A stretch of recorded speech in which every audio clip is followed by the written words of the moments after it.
Welcome Sumos! In today's video I'll be reviewing the Heimdallr Captain Willard reference ST-6105. This will be an in-depth review of the watch and I'll be providing you with the dimensions and specifications of the watch, as well as give you my thoughts and analysis towards the end of the video. Now, for those of you who are short on time, I'll list everything you need to know on the left hand side of the screen. The short answer is, if you're on the fence of buying one of these watches or have been saving up to buy the original Seiko, trust me when I say pull the trigger and buy this watch. It's incredibly well built and for me personally scratched that Seiko itch. It's super comfortable on the wrist and I always get asked about it by people who aren't even into watches. If that's all you wanted to know, thank you for watching. I'll catch you in the next one. Just a side note, these are my thoughts and I'm in no way sponsored by Heimdallr. Now then, for the rest of us, I bought the watch on the company's website for $149 on the rubber dive strap. When I purchased mine, all other options were sold out. Had they been in stock at the time I bought mine, I would have bought it on a 3-link bracelet as I'm generally a bracelet guy. However, when the watch arrived and I saw it on this gorgeous rubber Uncle Seiko waffle strap, I was glad I got this combo. The original Seiko also came on a rubber dive strap. The watch came in a leather case on a cushion with this signed warranty card. It's quite a nice touch that they signed the cards by hand. I don't have the case anymore, but who cares? I think most of us just want to know about the watch. Looking at the watch face on, it's undeniable that it stands out. Its retro throwback design screams of another era, which appealed to me as soon as I saw it. I think the proportions of the watch is what makes it so unique, but can also be polarizing for some. Okay, so let's talk about the specifications and dimensions. The Captain Willard has a 44mm case diameter, which means on paper it's not a small watch. But trust me when I tell you that in this case 44 is just a number, as this watch wears incredibly small, similar to many Seikos. This is partly because of the lug to lug distance, which is 47.5mm from my measurements. This short lug to lug on what is a larger watch at 44mm makes the watch wear small. Someone with a 6-inch wrist, for example, could pull this off no problems. The watch has a case thickness of 12mm, which puts it in that sweet spot for me. It's not super bulky like my Vostok, for example, and wears low. Being a bashful person naturally, this means I'm at less risk of knocking my watch on door frames. On the Uncle Seiko waffle strap provided, it weighs in at 97.5 grams, a significant portion of that being the watch head. For those of you who are not used to it, this could feel quite heavy. The lug width, so where the bracelet attaches to the watch, is a standard 20mm. One thing that impressed me and still does to this day is the build quality of the watch. The fit and finish is superb, making it seem like a more expensive watch. According to Heimdallr, the case is made from a high quality 316L stainless steel. The top of the watch is brushed in contrast to the high polished sides of the watch. The back is also brushed. When I first unboxed the watch, I was impressed that it had 2 levels of finishing. Let me remind you, this is still a $149 watch.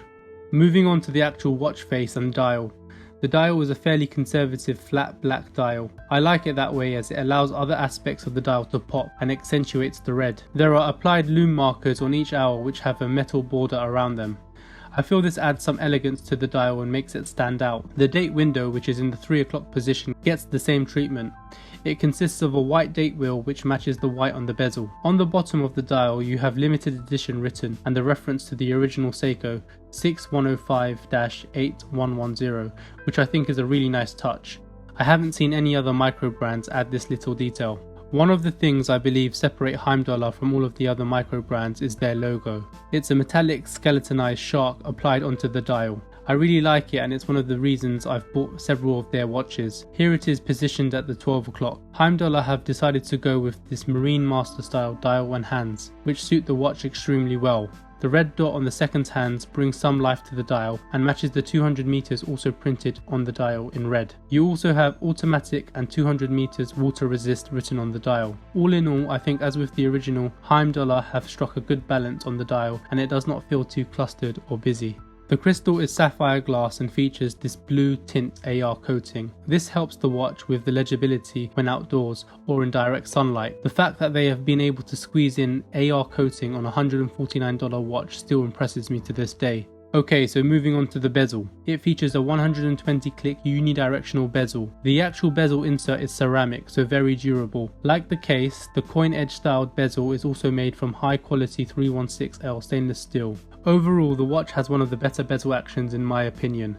I'm not sure how the sound will transfer over in video, but it's decent.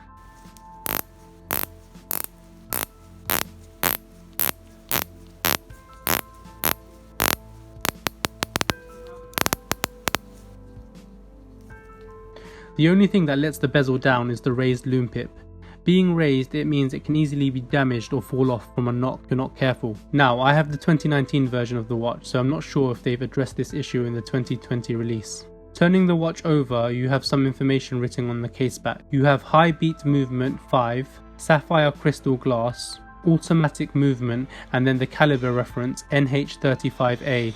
Now, I've reached out to Heimdallr to ask them if they regulate their movements before shipping them out to customers, as my watch is only losing about 3 seconds a day, which is great. They have come back to me and said that they adjust it slightly during assembly by their technicians. This is great to know that you can be confident you'll be getting a fairly accurate watch. On this particular model, you've got a neutral crown, which is a screw down crown. It hacks and hand winds.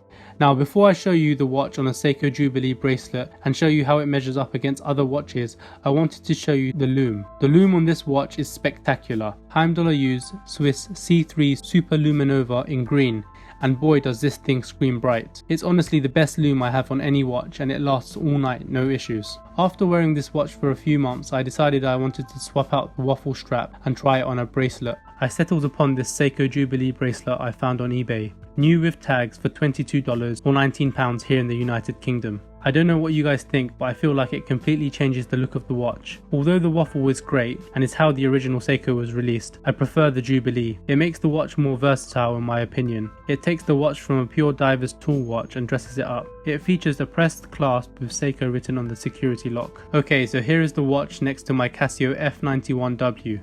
I hope this gives you an accurate gauge of how large the watch is. Now, for your reference, I have big wrists. I have 7 3/4 inch wrists, and the 6105 wears great, whereas the Casio looks puny on my wrists. Here is the watch next to my Heimdallr Great Wave of Kanagawa dial Sumo. As you can see, the massive lug to lug of the Sumo dwarfs the Captain Willard in comparison. I think it's quite good to have watches side by side so you know how big the watch is. Next, this is what it looks like next to my Vostok military case, watch reference 710634.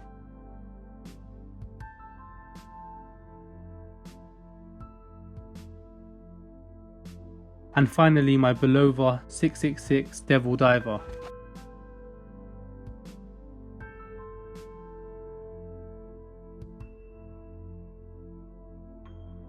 In conclusion, what can I say? This is a watch for anyone who's looking for a well-made, durable dive watch at 1/10 of the price of a Seiko. I'm going to be adding a few more to my collection. Heimdallr make great pieces. I think next I'm going to get the Marine Master 300, and I'm also looking at their Sea Shepherd and their Tuna homages. Please leave a comment, like and subscribe if you enjoy the content, as it helps with the YouTube algorithms. Once again, thank you very much for watching Sumos. See you in the next one.